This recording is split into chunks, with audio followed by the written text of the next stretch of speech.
All right, good morning, guys. Today we're going to read chapter 5 of this book. Okay, this is the book, Spain Selling. So if you don't want it, let's go to the front page. This is what it looks like. Okay, Spain Selling by Neil Rackham. We're reading chapter 5 today. There you go, Spain. Okay, put Spain to work. We start with a situation question, and then we got a problem solver question. Go to the implied needs. We'll go to implication questions again. We need to go to, and then we'll go to need-payoff questions. That's going to have the explicit needs, and then we'll hit them with the benefit questions. This is a small sequence. You can dance around. You can start with the problem questions and then put a situation in there as to find the facts about the situation, and then go into the implied needs, implication, and then so on and so forth. So that should be the sequence in general, and you can switch it around as needed. Okay. So the good news and the bad news. More than 1 million people across the world have been trained to use the spin model to help them to sell more effectively. As you would expect from a large number, there have been a spectacular stories of success, a few tales of woes, and a whole bunch of insights into what it takes to make the spin model work effectively. In this chapter, we will review some lessons from those who have gone before you, in the hope that their experience can make the implication path easier for you. If we had a cross sections of all those people together in one place and we asked them to sum up their experience, here's what they would say. The good news. The good news is the model works. There would be overwhelming agreement that whether you're selling is that Tesla? Tulsa, whether you are selling in Tulsa or Tokyo, in Athens or in Amsterdam, the Spain questions have a test track record of success. We have studied from over 30 countries to show that when people use the model, their sales increase as a result. Right? The large business sell, whether in the world it takes place, wherever in the world it takes place, has similarities that outweigh cultural differences. Right and wrong. There are some cultural tweaks. For example, in Japan, it's much harder to ask problem questions without appearing implied or of trust with. However, when asked in an indirect way that it is consistent with the Japanese culture, problem questions are very successful. That's right. Japanese is really respective. Then they have this ostrich of the level. The way you are speaking is really different. They they are equally useful questions to ask in other cultures, where problems can be uncovered more bluntly and directly. So our million participants tell us that spin questions work all over the world, although there are some differences in how to ask the question effectively.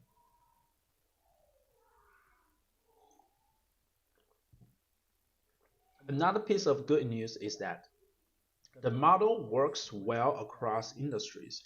Banks use it, and so does the bakeries. Consulting firms find it helps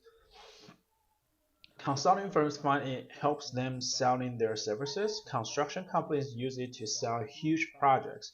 In almost every industry you can imagine, the spin model is being successfully used by people to uncover and develop leads.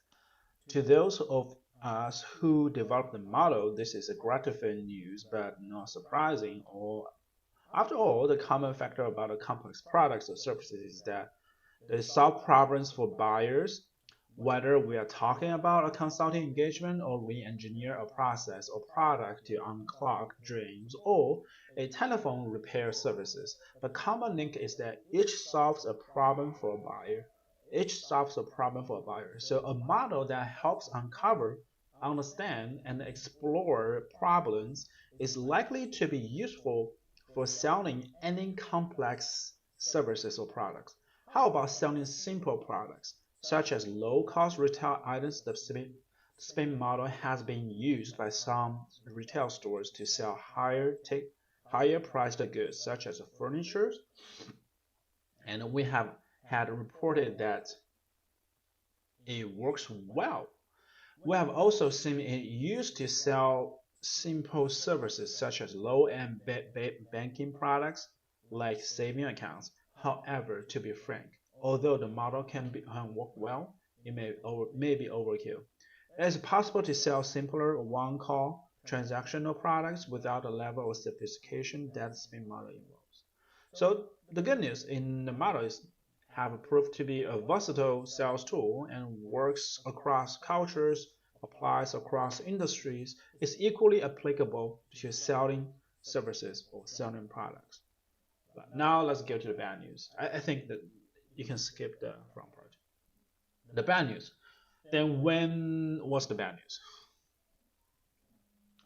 Our million users would tell you that in one voice. It's a lot of hard than it's a lot harder than it seems. Spin isn't a magical pill that you can take and turn yourself into an instant sales success. It's hard work. One of the immutable laws of business is that there is always a link between risk and reward. The more rewarding the outcome, it, the tougher it is to obtain. If spin questions were simple and automatic, then everybody would have been using them already. There would be no competitive advantage from the model. The reality is that questioning is a complex skill that takes years of practice to master fully. As a result, many people who start out with enthusiasm have given up along the way. Like any other like any other endeavor, there's a harder than it seems thing. There's a high percentage of a dropout, particularly from people who are trying to learn the skill on their own without the help of sophisticated training or a coach. It is like that exercise program. You know you should get fit. You know that it will be good for you, but a week into it, and you are experiencing all of the pain and not of the benefits, so you give up. There are many people, altogether too many, who have taken the spin exercise program and have relapsed into a sloth habit of taking up too much airtime with their buyers and the laziness of telling rather than asking, the indiscipline of jumping in with solutions before the problem has been understood and explored. What can we learn from all those who have struggled to master spinning model and to make it work for them? What are those lessons from those who started the fitness program but gave it up? Even more importantly, what can we learn from those who continue to work on the model and who are now fit, trained, and making more sales as a result, right? The lesson number one, planning. One lesson outweighs all. To sell well, you must plan well. The first secret of success in implementing the spin model is to invest in planning. If we had to design a slogan to put on the obligatory t-shirts that every company gives out at a sales conference, it will say,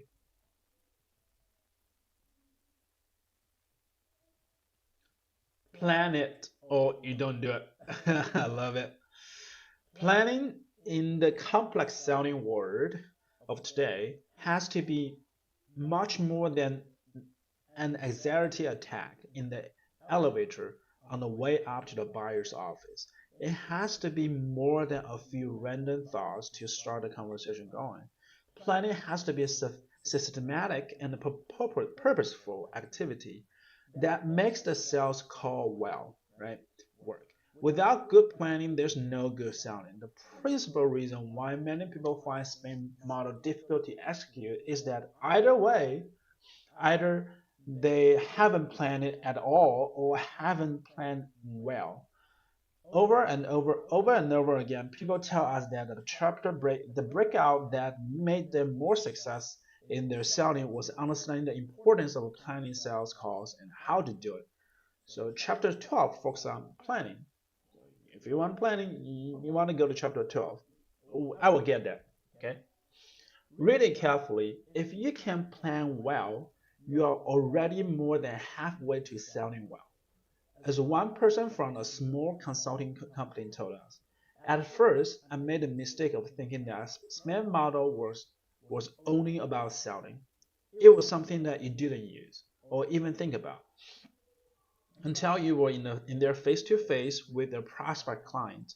The big insight for me was to see SPAN as a planning tool. That's when things really start to go well. Okay.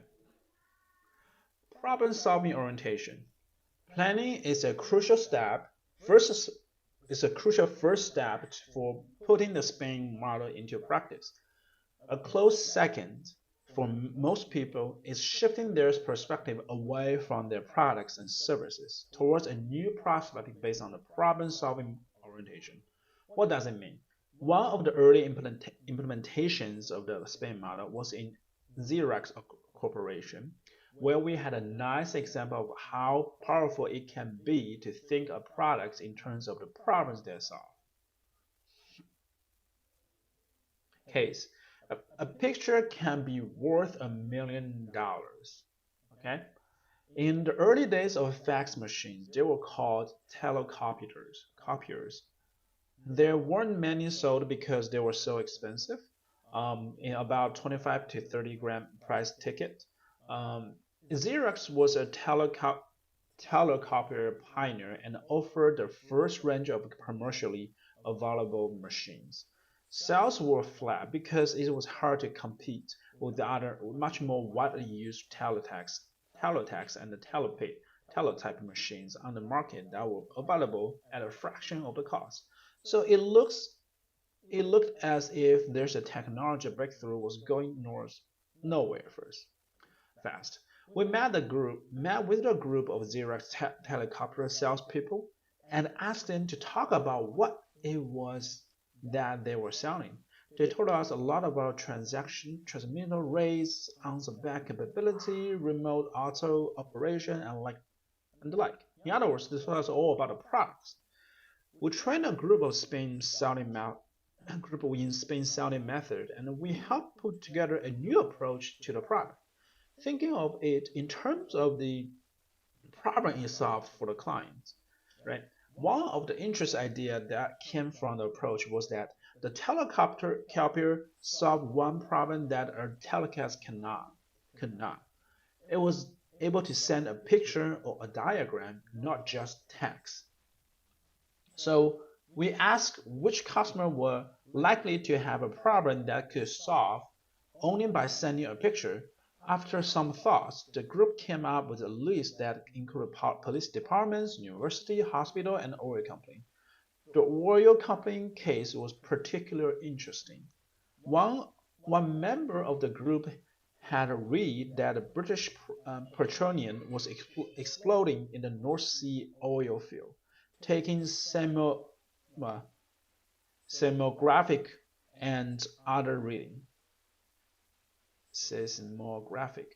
Twice a day, a helicopter flew out to drilling platform to collect the data and bring it back to shore, where the geologists interpret it. Because the seismographic reading was in the form of the complex chart, there was no way that the information could be put into words and sent short by the telephone or telex. Just think, said the telecopier team member. If they had telecopiers on the rigs, then they wouldn't need a helicopter runs.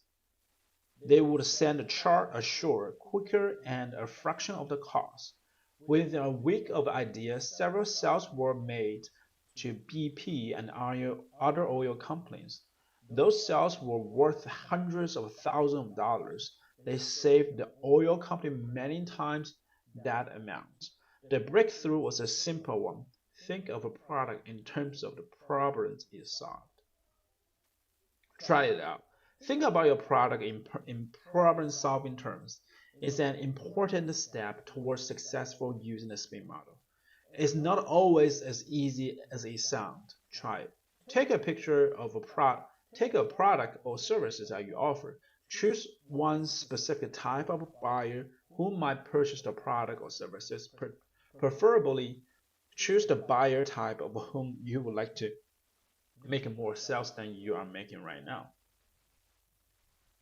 List the features and the characters of the product or services.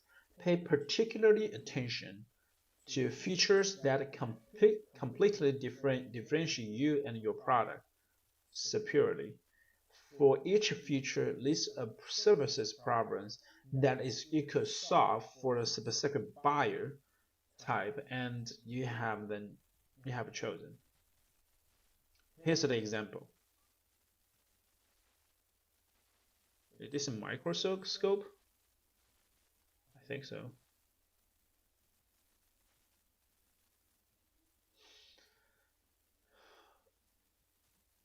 Cannot read. And product or services, microscope. I'm just saying. Characteristic of a product, a buyer type, research laboratory. Exact chamber capacity. Problem is solved for these buyers. Labs find it hard to measure the exact amount of actives in the formulations. Precise chamber capacity lets them do this without additional meters or instrumentations. Titanium construction. Conventional steel pumps are damaged by corrosive liquids such as concentrated acids. The microscope can handle corrosive that would otherwise have to be measured manually with the risk of spoilage. Right? Silent operation. No noise is a problem in labs where technicians often dictate notes and reading of the results. The low noise of the micropump makes it easier to dictate in instrument reading and notes. Right? And modular construction. Cleaning conventional pumps takes up a half an hour. Micropumps modular construction allows the cleaning in less than 1 minute, saving time and cost. Wow, that's good. Your turn. Now try it with the product or service of your own. Alright, let's do this. I'm not going to do it right now, but I'm going to add text. I'm going to do this red. Homework.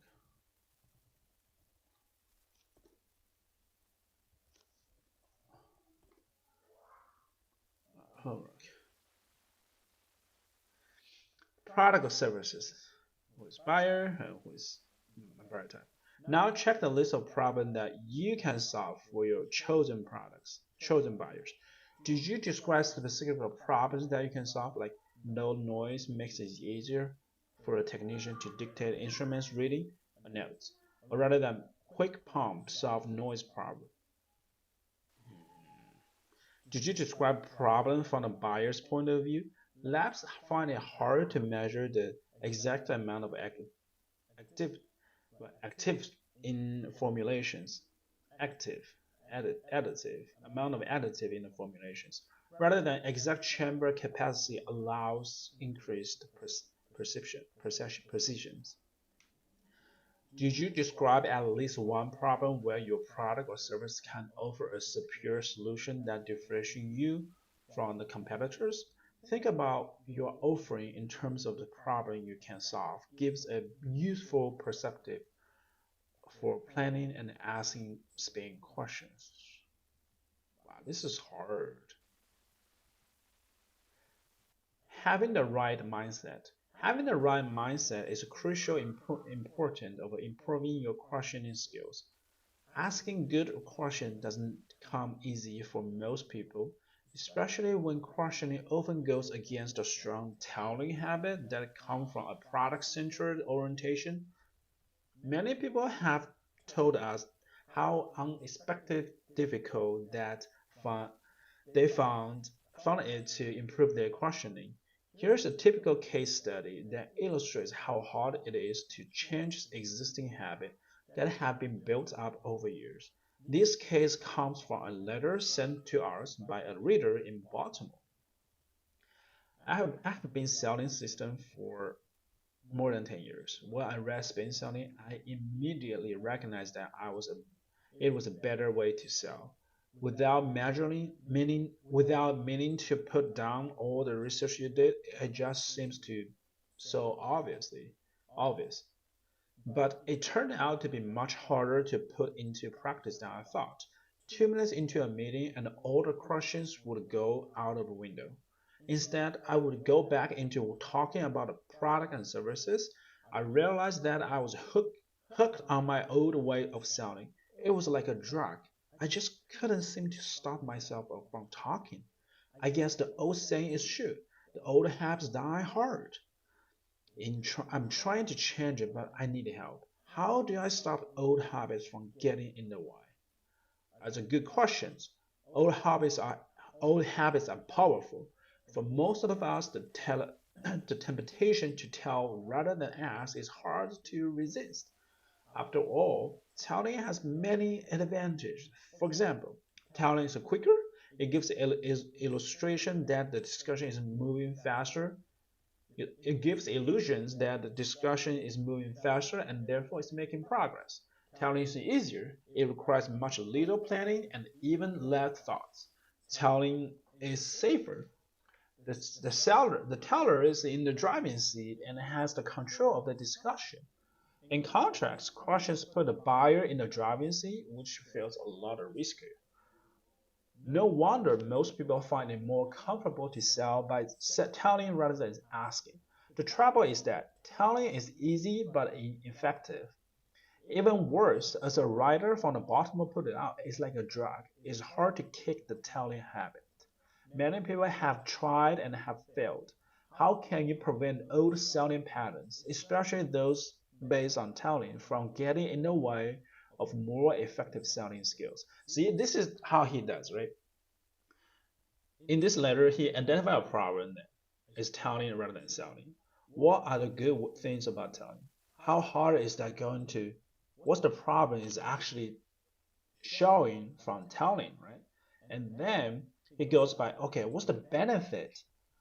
What's the benefit of questioning rather than telling? Something that telling cannot do, but what the questioning can do. So he amplified the pain and then emphasized the gain you can have by changing your way you're going to questioning, right? Doing the sales from telling to asking questions. How is that going to be effective, dude? Right? And then he's asking a question: how can we prevent old selling patterns, especially on those based on telling, from getting in the way more effectively, right? So that's your needed payoff benefits. Okay, how can we do that? It's more like commitment. Hey, if we can help you do this, are you going to work with us? This is essentially the same. One useful step is kicking the telling habit.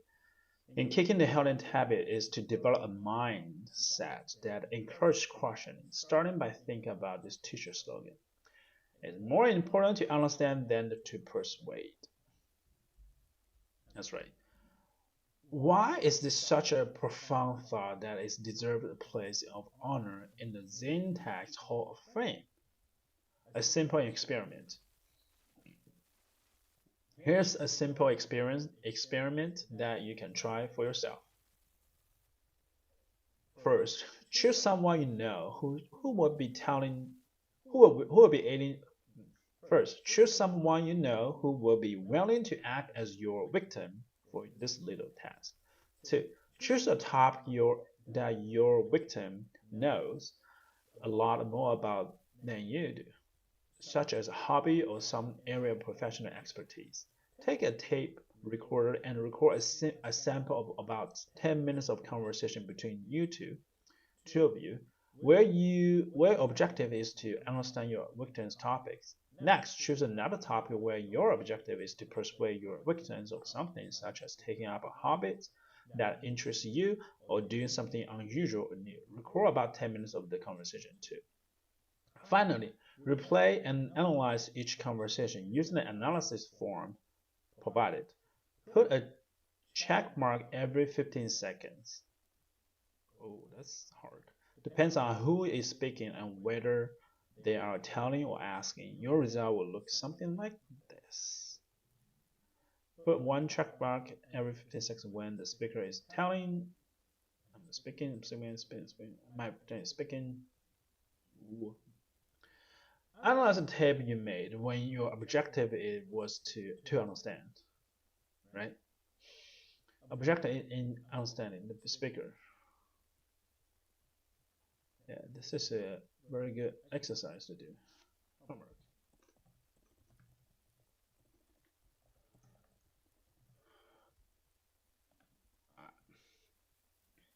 From your analysis, answer the questions. Who talked more, you or the victim? Do you tell more or ask more while your objective was to understand? Good. Analyze the tape you made when your objective was to persuade. So this is really hard.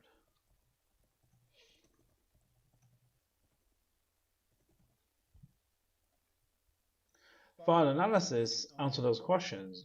Who talk more? You. Did you tell more or ask more while your objective was to persuade?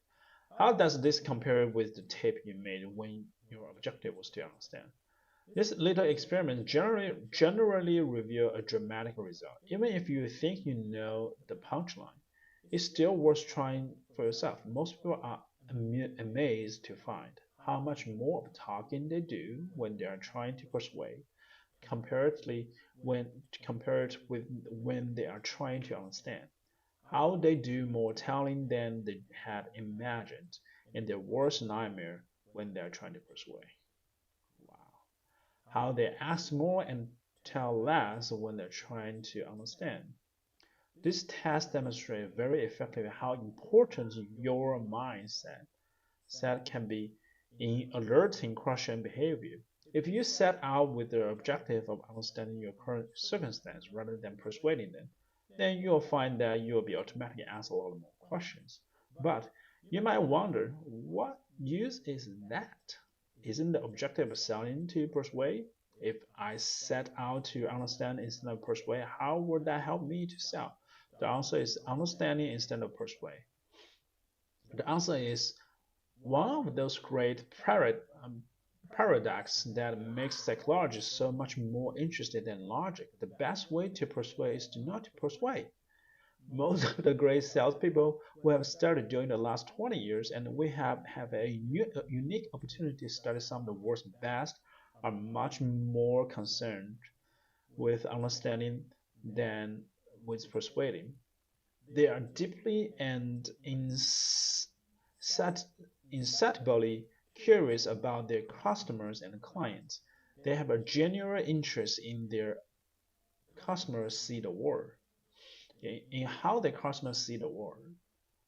They want to hear about concerns and problems, and they want to understand implications. Persuasion hardly enters into it. As one very successful head of a major consulting company told us, you never persuade client of anything. Clients persuade themselves. Your function is to understand the issue that matter to you and your client, that matter to your clients. You have to feel their problem just the way they feel them. You have to sit on their side of the table and look at the issues from their point of view. It would be hard to find a better description of a spin model in action. Alright, that's it, guys. This is chapter 5. We're going to read chapter 6 next time.